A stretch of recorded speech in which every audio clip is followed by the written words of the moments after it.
Donc bonjour, et vous êtes super nombreux, ça fait plaisir et en même temps ça impressionne un peu. Donc moi je vais vous parler de code, de Python. Je me suis dit c'est une conf sur Python, bah, parlons de Python, le langage. Euh,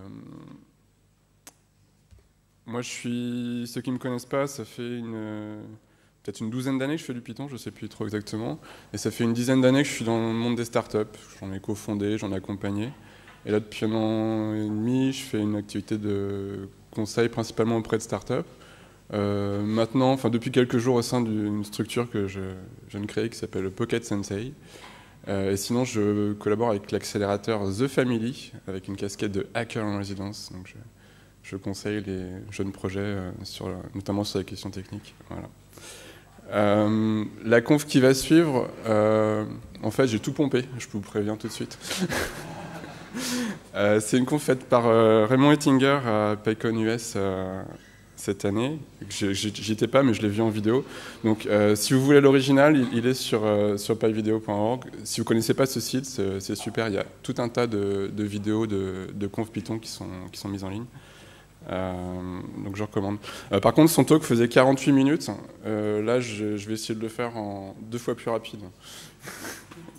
Donc j'ai sauté des choses. Si vous aimez bien, bah, allez voir, et que vous en voulez plus, allez voir l'original. Si vous aimez pas, c'est que j'ai mal retranscrit, donc allez voir aussi l'original.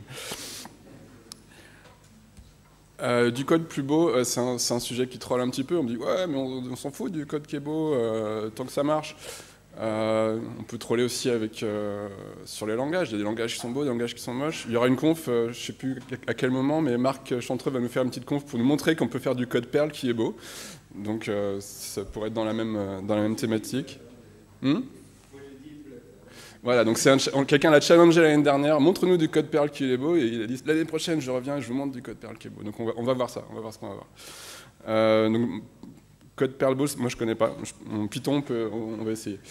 Mais en fait, c'est pas juste beau pour être beau, parce que si c'était juste beau pour être beau, on pourrait discuter c'est quoi le thème de ta coloration syntaxique dans ton éditeur. Moi, je préfère les mots-clés en vert, en bleu. Bon. Du code plus beau, moi je pense que ça peut être du code qui est plus simple, plus concis. Alors après, je parlais de Perl, donc il ne faut pas que ce soit trop concis non plus. Si ça... Parce que l'objectif, quand même, c'est de faire du code plus clair. Donc si la simplicité et la concision vont à l'encontre de la clarté, ça va pas être terrible. En fait, c'est du code plus idiomatique souvent. Et on parle souvent de code qui est pythonique dans cette communauté. Puisque c'est une communauté qui valorise le fait d'avoir plutôt une bonne manière de faire les choses plutôt que 36 manières différentes. Puisque le code, c'est en tout il va être exécuté par l'interpréteur, mais il va aussi être lu par soi-même et par ses collègues. C'est un outil de communication, donc toutes ces valeurs sont intéressantes. Mais même pour le côté exécution, souvent il y a des idiomes qui vont, en plus de tous ces avantages qui s'adressent plutôt aux humains, en plus vous allez avoir du code qui va être plus performant à l'exécution, donc c'est tout bénéfice. Ce qui suit, ça va être un petit peu une suite de petits exemples ou de petites recettes sur voilà du code tel qu'on peut l'écrire peut-être quand on débute en Python ou quand on vient d'autres langages. Donc d'ailleurs ça m'intéresse de savoir dans la salle qui se définirait plutôt comme débutant ou relativement nouveau en Python. C'est cool. Et qui par contre se sent plus avancé et bien déjà... Ok. Donc l'idée, c'est qu'il y en aura un petit peu pour tout le monde. Il y a des choses qui, si vous êtes expérimenté, qui vont vous paraître simples. Mais de temps en temps, moi, quand j'ai vu le talk original de Raymond, j'ai appris des choses aussi. Donc je trouvais que c'était sympa. Il y avait des petites choses à trouver pour tout le monde. Je parle un petit peu des itérations. Souvent, on sait ce que c'est, même quand on a fait un petit peu d'autres langages, on a fait des boucles for. Et par exemple, si je veux faire une boucle for qui va itérer sur un intervalle d'entier en C, c'est qu'on fait du C, on fait for int i égale 0, tant que i est inférieur à 10, i++, par exemple. On va faire varier notre indice comme ça. En Python, il y a une boucle for aussi, mais elle est un petit peu différente de la boucle for du C et des langages comme ça. C'est plutôt une sorte de for each, c'est-à-dire que pour itérer sur les entiers de 0 à 4, parce que non, on a de 0 à 5 dans ce cas-là, en plus, je dis des bêtises. on peut itérer sur les valeurs d'une liste et les afficher. Donc on voit que c'est un petit peu différent. Mais on va pas écrire ça en Python, parce que si je veux aller sur les entiers jusqu'à 100, ça va commencer à être un petit peu long, ma liste. Puis 1 million, n'en parlons pas. Donc vous savez tous comment on fait? Range, yeah. Donc ça, c'est exactement équivalent. Donc la fonction range, elle prend une... donc là, vous voyez que c'est 6, parce que range, ça va renvoyer une liste d'entiers de 0 à 5. Donc ça, c'est la petite feinte aussi. C'est les erreurs de 1, on se fait tous savoir là-dessus. Par contre, il y a un problème avec range. Est-ce que quelqu'un sait aussi? Si je mets une valeur, si je mets 1 million...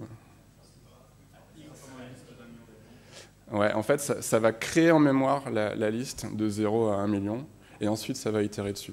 Donc, ça peut être un petit peu inefficace. Ah oui, alors, justement. Alors, là, je parlais en Python 2. En Python 2. Donc, en Python 2, comment éviter ce problème? Il y en a qui savent, je suis sûr aussi. Voilà, Xrange.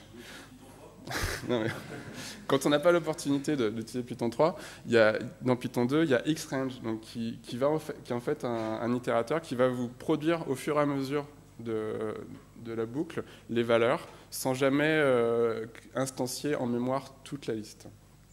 Alors, c'est mieux. Par contre, c'est moche. Xrange, on parlait de code beau. Donc, en Python 3, ce qu'ils ont décidé de faire, c'était que Xrange était évidemment mieux que range, mais son nom était moche. Donc, on a remplacé enfin, il y a un range en Python 3 qui est le Xrange. Il n'y a plus le range initial. Voilà. Donc, en Python 3, vous faites juste range. Et c'est magique. En Python 2, vous faites Xrange. C'est un peu c'est mieux, mais c'est plus moche. Donc, on peut... Donc voilà, on s'est itéré sur des entiers. Donc maintenant, si je veux itérer sur des objets, comment je vais faire si j'ai l'habitude donc je vais prendre une liste, par exemple, avec des plats locaux, quoi, choucroute, minster, kouglof. Donc j'ai localisé un petit peu la presse originale par rapport au contexte d'aujourd'hui. Donc c'est facile, je sais itérer sur des entiers, donc je vais voir, elle fait combien d'éléments ma liste? Bon, 3 éléments, et puis du coup je vais faire i qui va aller de 0 à 2, et après je vais utiliser accéder mon tableau avec son index, comme on fait dans tous les langages qui ont des tableaux. Donc c'est du code qu'on voit, hein. Vous avez sans doute écrit peut-être des fois des trucs comme ça. En Python c'est beaucoup plus simple, puisque ce que j'ai dit tout à l'heure, c'est que le for c'est quelque chose qui permet d'itérer sur une collection, donc il suffit de faire for plat, in plat, et puis c'est tout. Il n'y a pas besoin d'une variable i qui est intermédiaire, qui ne sert pas dans ce cas-là. Est-ce que vous savez itérer sur une liste à l'envers? Toujours la même chose. Imaginons que je veux commencer au dessert, puis finir par la choucroute. Je peux faire toujours avec mon range. Alors par contre, là, il faut que je commence à la fin, mais -1. Et le dernier élément, alors ce sera 0, mais il faut aller un cran plus loin, donc ce sera -1. Et range, il a un troisième paramètre optionnel, qui est la valeur du step. Et si on a un step négatif, ça permet de faire un range à l'envers. Donc ouais, c'est smart et tout. Mais en fait, non, c'est bordélique, c'est crade, c'est pas beau. Il y a une petite fonction Python qui s'appelle reversed, et qui prend un itérateur, ou une séquence, et qui permet de l'inverser. J'ai juste à mettre reversed autour de ma liste, et hop, je vais itérer à l'envers. Je disais tout à l'heure qu'on n'avait pas besoin du i des fois, mais des fois on a besoin parce qu'on veut afficher par exemple les éléments et on veut mettre leur numéro avec eux. Donc là on va quand même bien être obligé de faire notre for i, non? Non? Bah si, on va afficher, je fais le i et puis ensuite le plat de i. Non, il y a mieux en Python quand même. Donc ceux qui connaissent, c'est enumerate.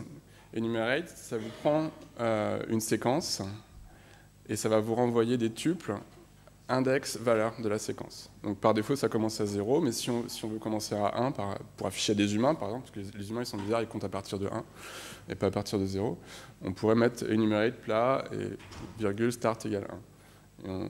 Comme ça, on a nos index. On peut revenir à des patterns plus courants que sur les autres langages. Ça va jusqu'ici? Des fois, on veut itérer sur deux listes en parallèle. On a deux séquences.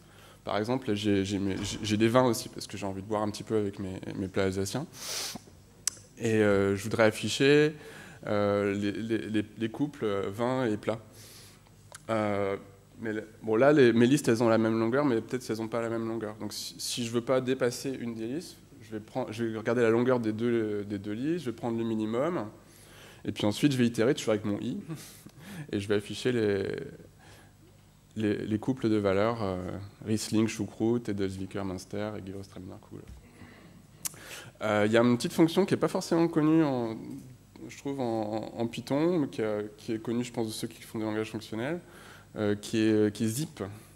Zip, c'est un petit peu la fermeture éclair, ou les brins d'ADN, un petit peu. Ça prend deux collections, puis ça les met côte à côte, et ça va vous prendre ça va les regrouper 2 à 2.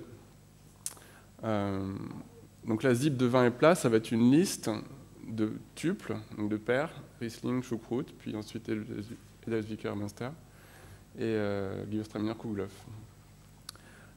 Par contre, on a le même problème tout à l'heure avec le range, c'est que ça va créer en mémoire cette liste de couples de valeurs. Donc si les listes sont grosses, ça ne va pas être très performant. Donc comme tout à l'heure, il y a une version... alors ça, c'est pas xzip, là. Non, c'est ezip. C'est pas un built-in, c'est dans la bibliothèque standard, c'est dans itertools, un module qui contient plein de trucs chouettes pour bosser sur des séquences et des itérateurs. Donc il y a notamment ezip qui vous permet de regrouper comme ça 2 à 2 des collections.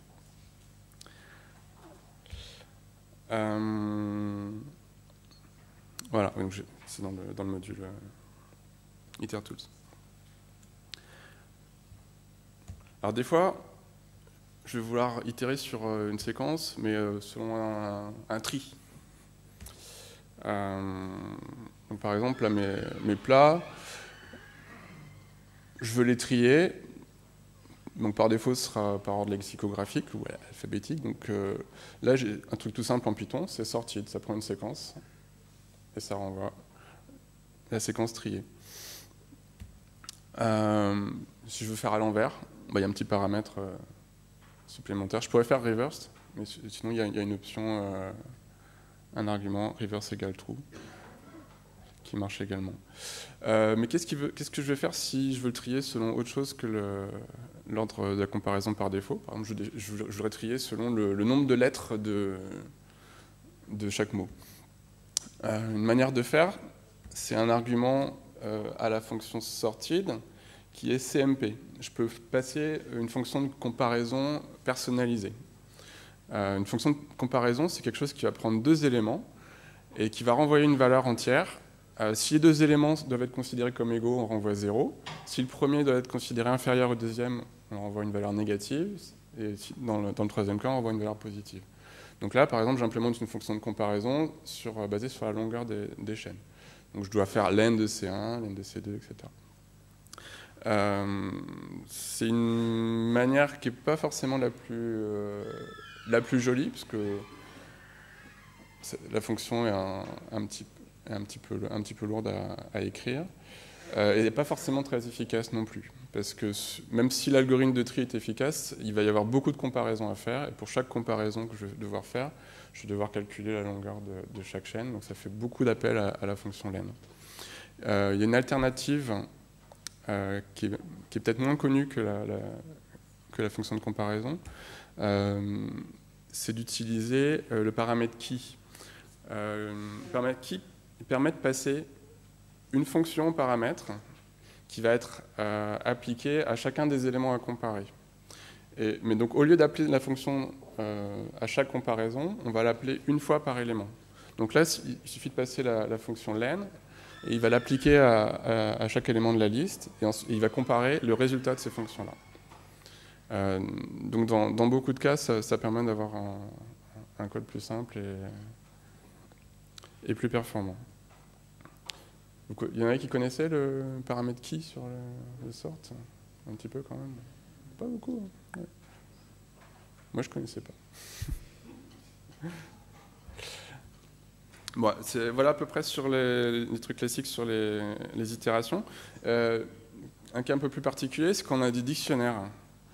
Parce qu'on peut itérer aussi sur des dictionnaires. On peut notamment itérer sur les clés. Donc là, c'est un petit dictionnaire avec toujours nos spécialités locales. En fait, si on itère sur un dictionnaire, les choses sur lesquelles on itère par défaut, c'est les clés. Donc il suffit d'écrire ça. On pourrait aussi... Les dictionnaires ont une méthode keys qu'on pourrait utiliser. On pourrait écrire aussi for key inde.keys, parenthèse. On peut tout simplement faire ça, c'est plus court. On peut faire un truc sympa avec les dictionnaires aussi, j'en glisse un petit au passage. Je pense que beaucoup de gens connaissent les list comprehensions, qui permettent d'écrire des listes en compréhension avec des crochets. Mais depuis Python 2.7, je crois, on peut faire des dict comprehensions. Donc on peut aussi créer des dictionnaires avec cette notation-là. Par exemple, là, si je veux créer un dictionnaire qui contient qui contient que les éléments du dictionnaire précédent dont la clé ne commence pas par un R. On peut l'écrire avec ce genre de notation. Où on itère là aussi sur les clés, mais à l'intérieur d'une dict comprehension. Voilà. Des fois, on veut itérer sur les clés et les valeurs en même temps. Donc on pourrait l'écrire comme ça, hein, si on a plus l'habitude du C ou d'autres langages. J'itère sur les clés, et puis après j'accède à la valeur en indexant le dictionnaire avec la clé. Qui connaît la manière plus pythonique d'accéder aux deux? Items, voilà. Donc je disais qu'un dictionnaire a une méthode keys qui permet de renvoyer les clés. Il a une méthode values aussi qui permet de renvoyer que les valeurs, mais il a la méthode items qui est très pratique parce qu'elle renvoie des tuples clés-valeurs. Donc on récupère les deux à la fois. Par contre, inconvénient classique, je trouve que je me répète un petit peu, items, ça crée une liste en mémoire avec toutes les couple clé-valeur. Donc il y a une variante qui est iter-items qui permet de ne pas créer cette liste en mémoire et de les renvoyer au fur et à mesure. En Python 3, items par défaut renvoie aussi un itérateur et ne va pas créer la liste en mémoire.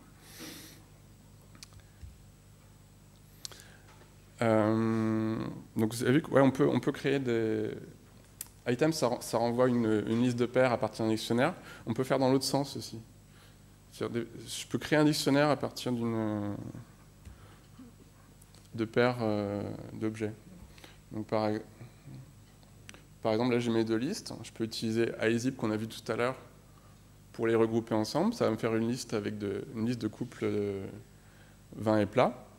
Et ça, je peux le passer tout simplement en paramètre au constructeur du dictionnaire. Et ça va me créer un dictionnaire avec ces valeurs-là.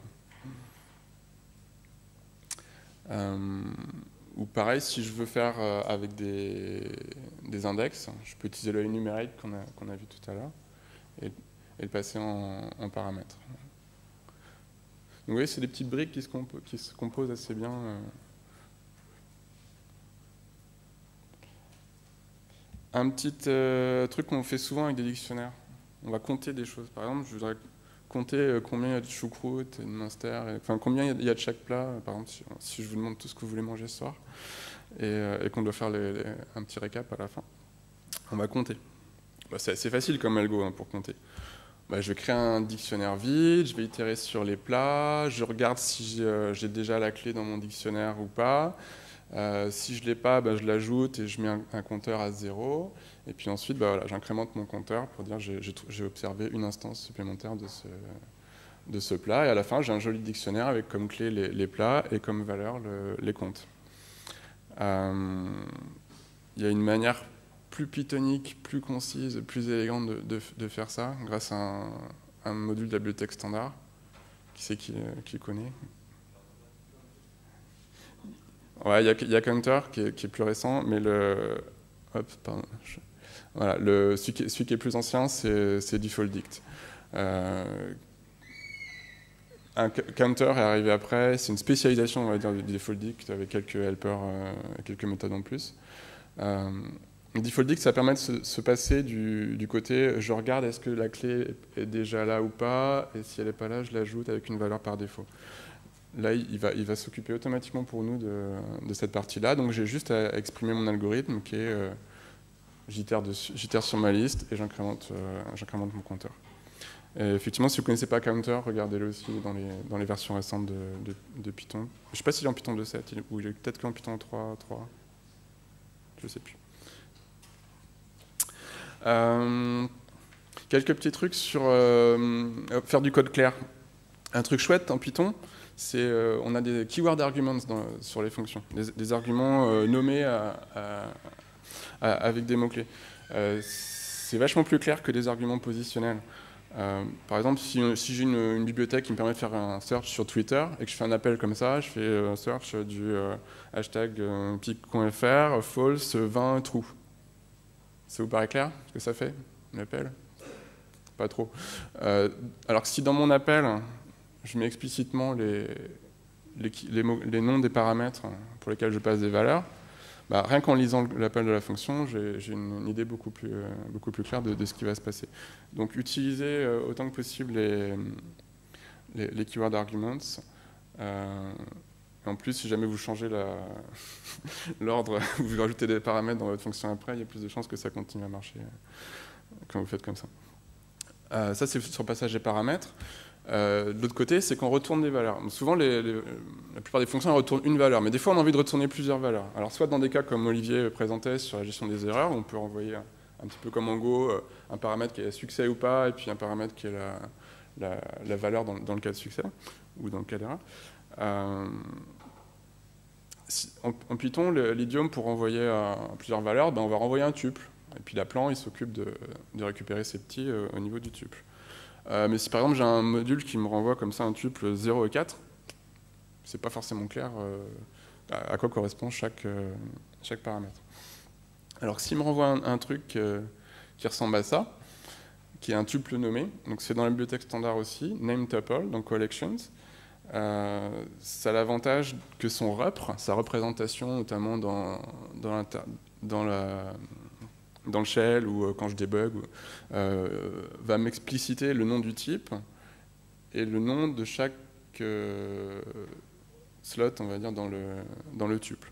Et pour créer un type comme ça, bah, ça se fait en une ligne, donc en important nameTuple du module collections, et on peut créer un type. Le premier paramètre, ça va être le nom du type le nom du type, et le deuxième paramètre, ça va être une liste de ses champs. Et une fois que vous avez ça, vous pouvez l'utiliser complètement comme un tuple. C'est-à-dire que vous pouvez accéder en indexant 0 ou 1 chacun des champs, mais vous pouvez aussi les accéder par leur nom, comme des attributs. Donc ça permet de rendre beaucoup plus clair votre code quand vous utilisez des tuples de ce type-là, qui sont des champs où chaque élément a un sens particulier. Toujours dans le même genre de choses, quand on utilise des tuples, on va faire une sorte d'unpacking. Imaginons que je récupère une structure de données, alors je sais pas, ça vient d'un CSV ou quelque chose comme ça, et puis je vais vouloir extraire les différents champs pour les mettre dans mes variables. Alors je peux le faire avec l'indexation de mon tuple, mais c'est pas super clair. Hein. Pourquoi 0, pourquoi 1, pourquoi 2, puis si je change l'ordre, ça va être le bordel. Et puis ça fait plusieurs lignes. Alors avec l'unpacking de Python, je peux mettre ça sur une seule ligne, et je me débarrasse de tout l'aspect indexation. Je disais en début que des fois, en plus d'être plus élégant, ça peut être plus performant. Un truc assez classique, c'est quand vous devez concaténer des chaînes. Genre vous construisez quelque chose progressivement, vous rajoutez des bouts de chaîne, vous voulez concaténer ensemble avec des virgules toute la liste des spécialités locales. Si vous le faites en construisant votre chaîne au fur et à mesure, ça ne va pas forcément être super efficace. Là, il y a un idiome qui est, je pense, maintenant assez connu en Python, c'est d'utiliser la méthode join sur la chaîne que vous utilisez pour assembler vos éléments. Donc là, si je veux faire une chaîne qui contient tous ces mots séparés par des virgules, je peux juste mettre virgule, join et ma liste. Donc c'est vachement plus concis, mais en plus, ça va être vachement plus performant, puisqu'il ne va pas créer à chaque fois que vous ajoutez 2 chaînes, en fait, il va allouer une 3e, donc il va y avoir beaucoup de création d'objets avec Voilà.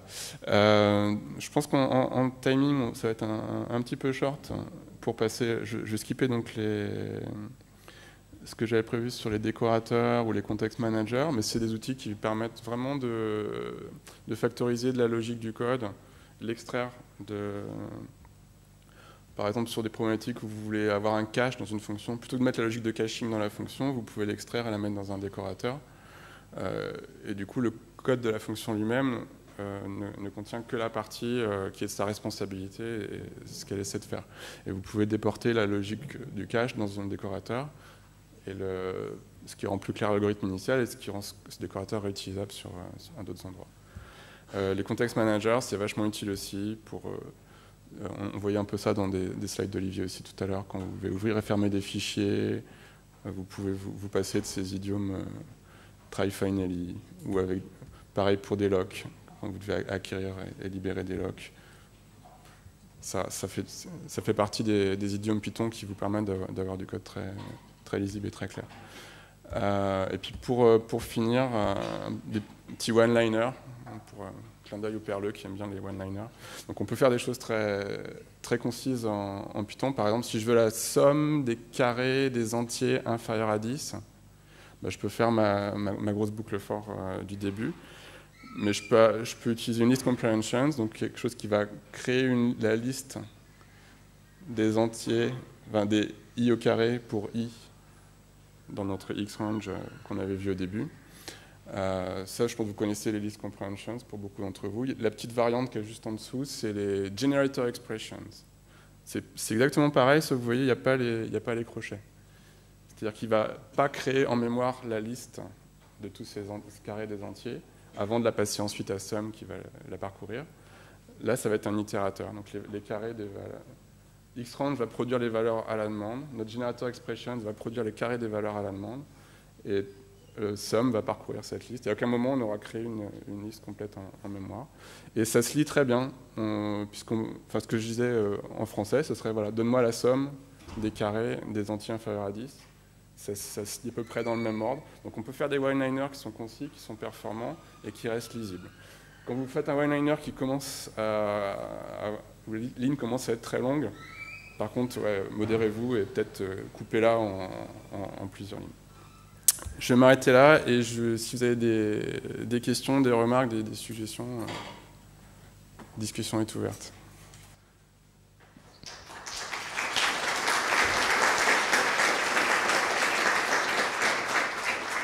Ah, on a le temps pour peut-être 2 questions, mais pas plus.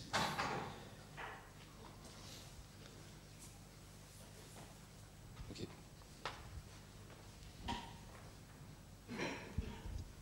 Alors moi, je voulais savoir si on pouvait revenir sur les décorateurs et avec des explications un peu plus détaillées. Décorateur. Qui ne connaît pas du tout les décorateurs en Python? Ok. Vous voyez le petit arrobas cache au-dessus de la fonction.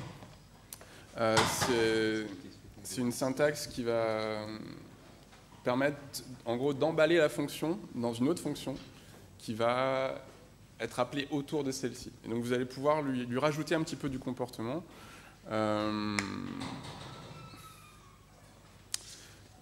Dans ce cas-ci, ce qu'on veut rajouter, c'est un comportement de cache sur la méthode. Le décorateur ne va pas changer la manière dont elle est appelée la fonction. C'est un peu comme une annotation. Et la manière dont on l'implémente, je ne vais peut-être pas rentrer dedans parce que ça prendrait peut-être un peu plus de temps. Mais en gros, l'implémentation du décorateur, elle prend en paramètre la fonction qu'on va décorer. Et elle va renvoyer à la fin une nouvelle fonction, qui est une autre fonction qu'on avait reçue, mais qu'on a emballée avec un comportement supplémentaire. On peut l'utiliser pour, idéalement, séparer les problématiques. Le corps de la fonction va vraiment faire la logique. Et si on dit que, par exemple, je vois que toutes mes fonctions loguer quand on rentre dedans et quand on sort, ou je voudrais mettre un cache, je voudrais... Voilà, des choses qui ne sont pas dans le cœur de la fonctionnalité de la fonction et qui peuvent être réutilisées d'une fonction à l'autre. c'est bien, ça peut être bien de le mettre dans les décorateurs. Beaucoup de frameworks web utilisent des décorateurs aussi, parce que ça permet de spécifier par exemple la route qui va être utilisée pour une view, des choses comme ça. Il y aurait de quoi discuter pendant plus longtemps, désolé. Ok, mais il me reste quelques secondes. Moi, je t'en pose une petite. C'est toi qui fais l'association Plat 20? C'est toi qui l'a fait?